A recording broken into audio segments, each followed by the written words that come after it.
everyone, welcome back to the SDG Pavilion here at COP25 in Madrid. And a special hello to our Facebook audience who's watching right now from all over the world. We are happy to bring little interviews with experts on climate, and in this case, climate and forests, to you guys who aren't able to be here in Madrid. And my guests today, I have first Martin Frick. He's the Senior Director for Policy and Program Coordination at the UN Framework Convention on Climate Change. And then we have here Gerhard Dieterle, Executive Director of the International Tropical Timber Organization. So thank you very much, gentlemen, for being here. So to kick off, I was hoping that you guys could tell us a little bit, give us a broad overview about how climate change is right now impacting forests around the world. Start with you, Martin. Well, it goes two ways. One of the key drivers of climate change is deforestation. By the rate we are losing forests, we are A, releasing carbon into the atmosphere, and we are B, reducing the capacity that forests have to draw down CO2 from the atmosphere and turn it into solid carbon and turn it into living ecosystems. But forests are also suffering under climate change as extreme weather patterns become more likely, as the heat is going up, as pests are more widespread. So forests are at the center of everything climate change. All right. And how about tropical forests in particular? Gerhard, that's your area of expertise. Yes, I think there are multiple ways climate change is affecting forests.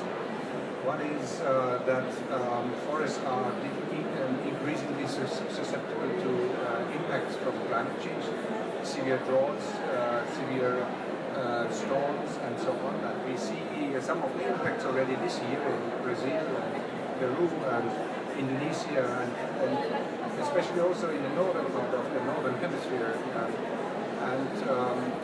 This is a way in which diminishes the capacity of forests to sustain the livelihood needs of people.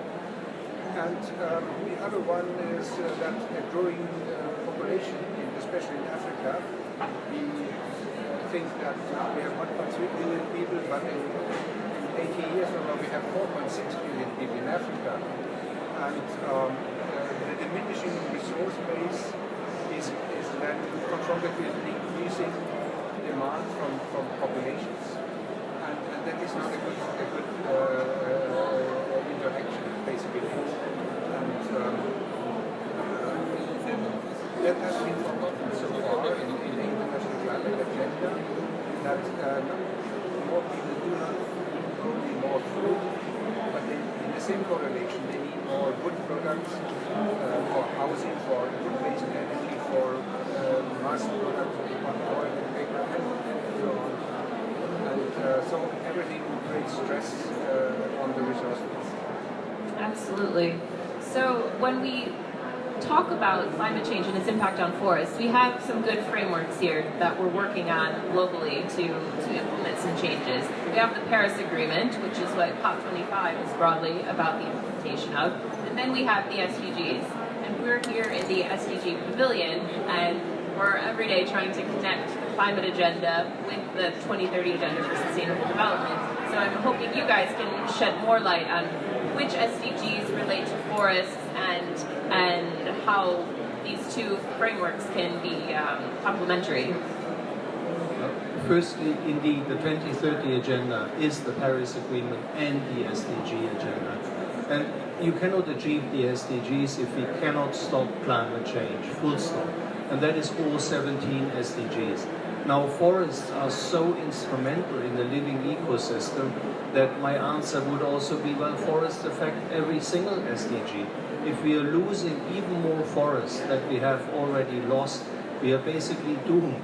And if we are not managed a forest and to better manage our forests worldwide, then we have no chance to stay below 1.5 degrees. And with all scientific updates of this conference, we know this is the hardest of red lines that you can possibly imagine. Absolutely. And let's see, what advice would you give people out there on Facebook when it comes to buying sustainable forest products? Are there any tips that regular people can use? Well, I think what is new, especially now in COP25 and already in the previous COP which we have had, is the role of forest products as an element for climate change mitigation and adaptation. So far we have more or less looked at the forest as itself, maintaining its integrity and the biodiversity and so on. But the role of forests and the forest products for substituting non-renewable materials and so on, and the storage of wood as the afterlife of a tree, so to say, has to be added now to this agenda. And in fact, initial results show that the mitigation benefit from forest products is sometimes even bigger than the forest itself. So the advice to consumers is buy forest products which come from sustainable sources, not from unsustainable sources. And the agenda for us as in ITTO is to make sure that the whole supply chain, the value chain from the tree to the forest to the end market, the shelf, so to say, in the markets, is legal and is sustainable. And that is a complex task. And with that, we can combine almost all SDGs together, especially responsible consumption and production and climate action, life on land, but also inequality and because people cannot produce it and they have to migrate out of their land and so on. So it's a compelling story, development plus climate change has to go hand in hand, and not one function of the other. And advice for the people watching Facebook. The same thing that Wangari Maathai already said, reduce, think about what you really need and what you don't need. And so many things that we buy don't really make us happy. We can easily do without. Reuse, value what you have and try to live with what you have. And if it's really broken and you have to take it away, recycle.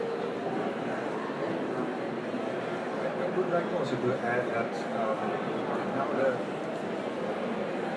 have been coming a long way from the beginning of the climate action and so on. And now we are focusing on restoration because the next decade is a decade of restoration, landscapes and so on. But we need to avoid the focus on carbon only. We need to focus on the livelihood needs in restoration, the economic underpinnings of restoration, because otherwise we can lose the restored forest immediately. Only if it makes sense for the people that they have an interest to maintain this resource, then this is a sustainable impact from restoration.